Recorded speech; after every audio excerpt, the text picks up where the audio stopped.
तुम्हालाही सतत डोकेदुखीचा, अर्ध डोकेदुखीचा म्हणजेच मायग्रेनचा त्रास आहे आणि वारंवार गोळ्या खाऊनही तुमचं डोकं थांबत नाही, म्हणजे गोळी खाल्लं की थांबतं तात्पुरतं, पण कायमचा त्रास काही जात नाही. मायग्रेनचं दुखणं तर खूप भयानक असतं. याच्यापासून सुटका कशी मिळवायची? आपण काय करतो, डोकं दुखायला लागलं की गोळी खातो, पण खरं तर मायग्रेनचं दुखणं तुमच्या पोटाशी निगडीत असतं. पोटात तुमच्या पित्त वाढलं किंवा पित्ताचा असमतोल राखला गेला तर हे मायग्रेनचं डोकेदुखी मागे लागतं. किंवा सतत तुम्हाला राग येत असेल किंवा राग येतच नसेल तरी सुद्धा मायग्रेन होऊ शकतं. सतत क्रोध करणाऱ्या माणसांना मायग्रेन किंवा डोकेदुखीचा त्रास असतो.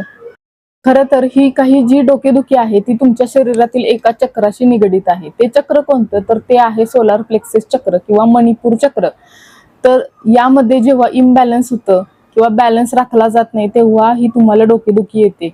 तुम्ही त्या एनर्जीवरती काम केलं पाहिजे. यासाठी तुम्हाला रेकी मदत करेल. रेकी शिकून तुम्ही मायग्रेन किंवा डोकेदुखीपासून कायमची सुटका घेऊ शकता.